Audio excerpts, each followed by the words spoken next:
There's a certain loss, there's a certain adriftness within my own heart and life and where I was going and what I was doing and how I was going to carry on. The world remembers Pierce Brosnan as the dazzling star, the perfect James Bond who lit up the screen with style.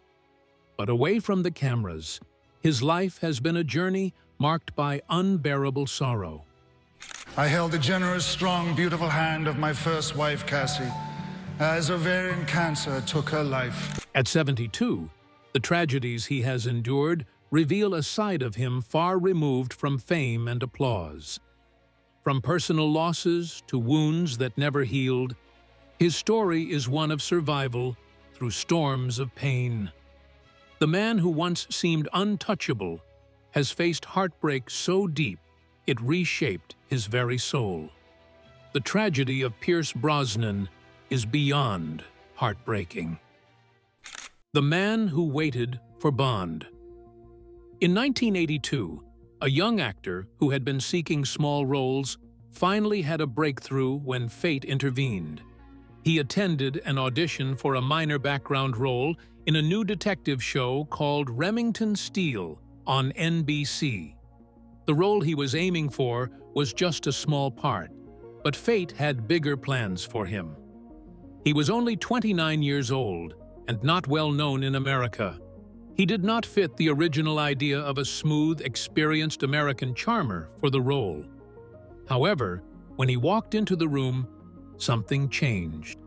The producers saw something unique and captivating about him. Instead of giving him a minor role, they decided to cast him as the lead. When Remington Steele first aired on October 1, 1982, it became popular right away. The show had 15.6 million viewers every week in over 80 countries. The actor, who was not well known before, quickly became famous. However, being famous came with its challenges. Right away, many started to liken him to James Bond. The media and his supporters deemed him the ideal choice, the successor to the iconic character, the man born to portray the renowned spy. This reputation stuck with him for over 10 years. In 1983, there were rumors about him that reached the right people.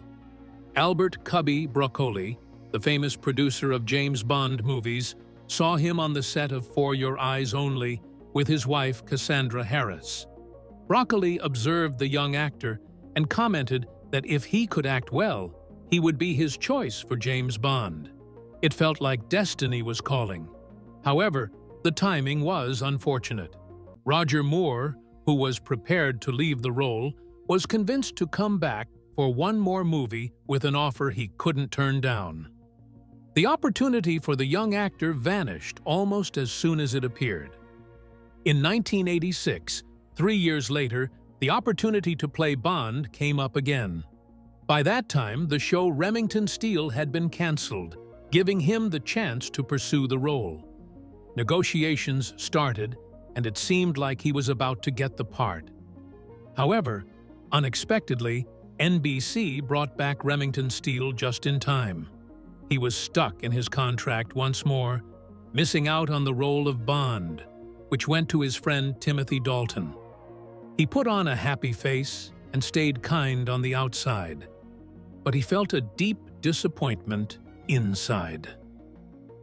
Over the following 8 years, known as the Lost Bond years to fans, he continued to work.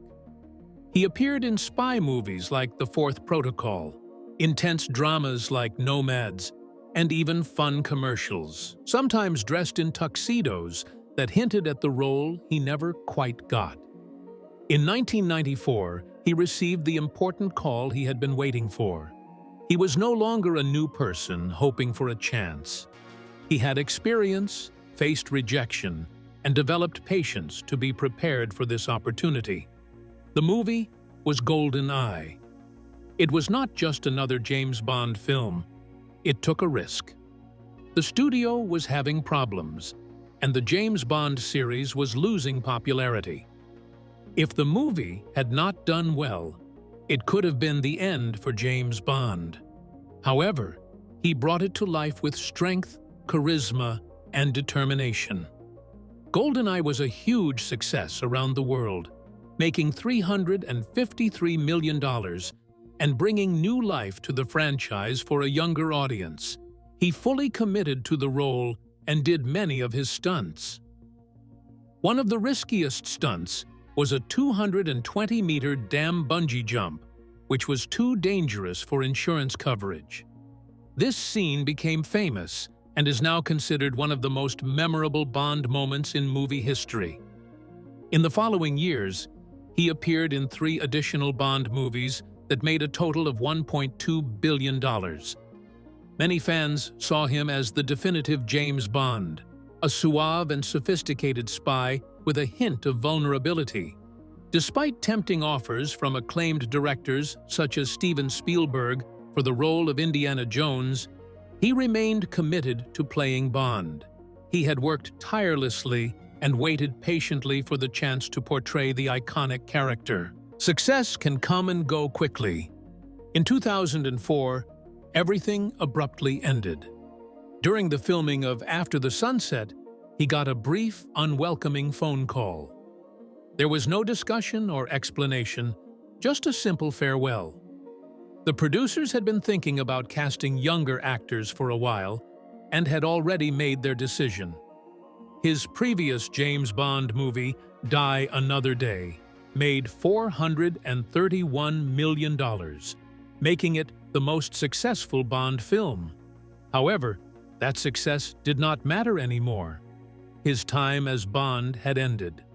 Casting directors only saw him as Bond, leading to fewer job opportunities. He had to let go of his trusted staff due to a lack of work. The star, who loved and lost. Many years later, his children would never forget the moment they witnessed tears falling from his eyes for the first time. It happened in a dimly lit room while watching the trailer for Casino Royale. The character he had portrayed for so long, the aspiration he had pursued, had been taken over by someone else. However, what truly devastated him at that instant was not merely the surrender of a role. It was the silent pain of losing a part of his identity. When Pierce Brosnan reflected on his life, he did not feel bitter. He felt thankful for every experience. The initial rejections challenged him. The almost successful moments kept him hopeful. The successes made him happy, and the heartbreaks made him stronger. All of these experiences not only molded him into the actor people know and love, but also into the person he is. The true impact of his time as Bond was never about the money or memorable quotes. It was about showing himself and everyone else that perseverance can lead to a significant victory, even after a long time waiting. People saw him as steady, the man in the fancy suit who always came out on top. However, behind the glitz and glamour, Pierce Brosnan was fighting a personal battle that was harsher than anything in a movie script. He was devoted to Cassandra Harris with all his heart, forever. Before he became successful and famous, before he wore fancy suits, there was a woman named Cassandra who played a significant role in his life. She was graceful, clever, and radiant in every way. Her mere presence would make a room feel cozy, and her laughter had the power to uplift even the most downhearted. When they first met in the late 1970s, Cassandra was already a successful career woman, while his future was uncertain. She was also a mother to 2 children, Charlotte and Christopher, from a previous marriage. Despite all the challenges she faced, she carried herself with elegance, resilience, and inner strength. Many men would be hesitant to take on an instant family, but Pierce was not. He was immediately drawn to her warmth, not just her looks. Being with her made the world feel more welcoming. When he met her children, he did not feel like a stranger. It was as if he belonged with them all along. In 1980, they got married, and 3 years after that, their son Sean was born. In old family photos from that time, Brosnan's smile wasn't like a shiny rising star, but more like a content man who had found his place. He later realized that he wasn't just Pierce anymore. He was now known as Daddy. The joy she felt before made the sadness that came after feel even worse. In 1987, when she was working in another country, Cassandra started feeling extremely tired for no apparent reason. She had unexplained aches and pains. Initially, they thought it was just from traveling too much. However, when she returned to London, the harsh reality became clear. She had advanced ovarian cancer. Brosnan later described feeling like his world was falling apart. One minute, life was normal. The next, everything changed. They had to navigate hospital visits, the medical smell of treatment rooms, and the anxiety of waiting for test results. For 4 years, Cassandra battled against a disease, undergoing surgeries and countless treatments that felt never-ending. The illness aimed to weaken her physically, but it couldn't diminish her inner strength. Despite the hardships, she confronted each obstacle bravely, always seeking the truth and making her decisions. Her graceful demeanor throughout her struggles amazed those around her. Pierce referred to himself as her silent supporter. He was constantly by her side, comforting her and being a cause of strength during difficult times. However, deep down, he was struggling with his emotions. He kept his sorrow to himself, not wanting it to overwhelm the woman he cared for. The weight of 2 goodbyes. On December 28, 1991, Cassandra passed away at the age of 43, just 1 day after celebrating 11 years of marriage. Pierce was by her side, holding her hand until the end. Their son Christopher witnessed the sad moment, while their daughter Charlotte, who was in London, spoke to her mother on the phone. Their youngest child, Sean, who was just 8 years old, was inside the house, unable to fully grasp the reality of the situation. During the holiday season, which is typically joyful and bright, their house was unusually quiet and somber. The silence in the house felt even heavier than the falling snow, with every empty corner and sound hinting at a sense of loss. In the days after, Pierce moved around almost like he was walking in a dream, not thinking, but just doing what wanted to be done. He had to make arrangements, confront mourners, and comfort his children who were trying to cope with their world falling apart. He did not let himself show his emotions in front of them. Instead, he decided to be their rock, the reliable presence that kept them together even though he was grieving inside.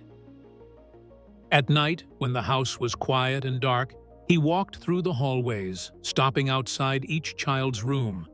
He listened to their breathing, a comforting sound that reassured him that something was still safe. Grief stayed with him constantly, becoming a part of his everyday life. It affected his interactions with his children and special moments that his late loved one would never witness. Despite achieving success in his career and receiving public recognition, there was always an underlying sadness in his eyes that the public was unaware of. Years later, when the preview for Casino Royale aired, the initial James Bond movie without him, his kids witnessed him shedding tears for the first time. It wasn't just about a character. It was about all the baggage he carried, all that he had lost. He accepted his loss quietly. Losing Cassandra had left a permanent mark on him. The emotional pain would never go away. He thought nothing could hurt more than the day she left him. He believed that no other pain in life could compare to the agony of seeing the woman he loved vanish. However, life had more challenges in store for him. It came back without mercy, not to dwell on old wounds, but to affect what lies ahead. The illness that took Cassandra's life returned 22 years later, relentless and unforgiving. This time, it targeted their daughter, Charlotte. Charlotte possessed her mother's positive traits, such as warmth, grace, and kindness. She mirrored her mother's gentle strength in her smile. Charlotte also inherited her mother's ability to stay strong and resilient in tough times, keeping those around her grounded. However, she carried the same genetic disease that had impacted her family before, ultimately coming back to affect her as well. The initial symptoms were subtle. Pierce experienced persistent fatigue and a lingering dull ache. Although they did not seem alarming, Pierce recognized the warning signs. He felt a sense of foreboding even before receiving confirmation from the doctors. The diagnosis was not surprising, but devastating for him. It felt like reliving a traumatic experience from the past, standing on the edge of a cliff once again, knowing the fall would be just as painful and unforgiving. Charlotte faced her illness bravely and went through surgeries, chemotherapy, and long hours in cold waiting rooms. Each treatment weakened her physically, but she remained strong in spirit. She kept going for her two kids, Isabella, 15, and Lucas, 8, even though they saw her health declining, similar to how she witnessed her sister Cassandra's decline in the past. The repetition of history was painfully cruel. She did not want sympathy. She wanted more time. Time to teach her children that love is stronger than pain. Time to give them memories of bravery instead of just sickness. She put all her energy into making those days count. In June 2013, during a time when the disease was spreading uncontrollably, she did something remarkable. Dressed in white, she stood bravely next to Alex, the man who had always been there for her. They got married in front of loved ones. It was more than just a wedding. It was her way of showing that love conquers all. Despite her pain, she smiled brightly, her eyes filled with happiness and unspoken feelings. Sadly, 2 weeks later, she passed away. Charlotte passed away on June 28, 2013, a peaceful Friday in London. She was 41 years old when she passed away, leaving behind her loved ones Alex, Isabella, Lucas, and her brothers Christopher and Sean. The fairness of sadness was almost too painful to handle. Cassandra passed away at the age of 43, while Charlotte passed away at 41. Sean was only 8 when Cassandra passed away, and Lucas was also 8 when Charlotte passed away. When Cassandra was diagnosed with her illness, Charlotte was 15. Now Isabella, who is the same age as her mother was when she was diagnosed, stands in the same spot. It's like grief has targeted their family, affecting them at the same ages and leaving similar wounds. Pierce found himself in a heartbreaking situation again. He buried his child, which no parent should ever have to do. He wasn't just saying goodbye to his daughter, but also to all the dreams and possibilities she held for the future. Pierce tried to be strong for his other children, Isabella and Lucas, but some types of pain are indescribable. They can't be expressed in poetry or speeches, only in a profound silence that hangs over everything, shaping what lies ahead. The day the tuxedo slipped away. Pierce Brosnan proudly wore the tuxedo while portraying James Bond in 4 successful movies, revitalizing the franchise when it was losing steam. GoldenEye rejuvenated the excitement, charisma, and international appeal of the iconic character. Brosnan took on risky stunts, shouldered the pressure of upholding a legendary legacy, and poured his heart into a demanding role. He felt deserving of continuing to wear the tuxedo for future missions. However, in 2004, his dream came to an end with just one phone call. While he was shooting a film in the Bahamas, his phone suddenly rang. The call was brief, lasting only 47 seconds. The person on the other end did not offer any kind words, meaningful conversation, or appreciation for his years of dedication. Instead, they simply informed him that he had been a great James Bond, thanked him, and bid farewell. Then, the line went silent. Just like that, a significant chapter of his life came to a sudden conclusion. Losing the role was hard, but what hurt the most was finding out the truth later on. For 2 years, while he thought he had a secure future in the role, producers were secretly looking for someone else to replace him. They kept him in the dark as they got ready to let him go. It was not just a job loss, but also a breach of trust. The betrayal left a lasting impact that was more painful than just losing a contract. The consequences arrived quickly, one after the other, like falling dominoes. Suddenly, 3 important movie deals vanished. His worth in the film industry plummeted. Offers for his salary, previously at $12 million, decreased to just 3. Studios started to see him as too closely associated with the character of James Bond. The persona that had once helped him succeed now limited him. The role that had once given him opportunities now became a constraint. The effect was harsh. He had to lay off 12 loyal employees who had been with him for a long time. This new type of sadness felt overpowering for a man who had experienced personal tragedies in the past. It wasn't the sadness of death or a funeral, but the sadness of being forgotten. Every morning, he felt empty, as if the world had left him behind. For someone who had always focused on surviving, this loss was more than just a job change. It greatly impacted his self-identity and broke something inside of him. His son recalled a time when he saw his father crying while watching the trailer for Casino Royale. The tears were not due to jealousy or anger, but rather a deep feeling of sorrow.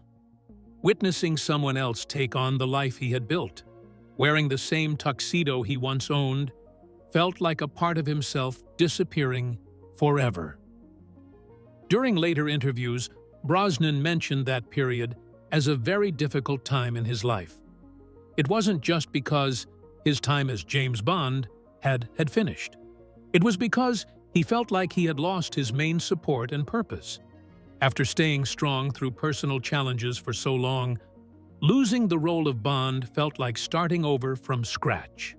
Some losses don't involve mourning at a funeral. They can happen silently, like getting bad news on the phone or someone breaking their promises.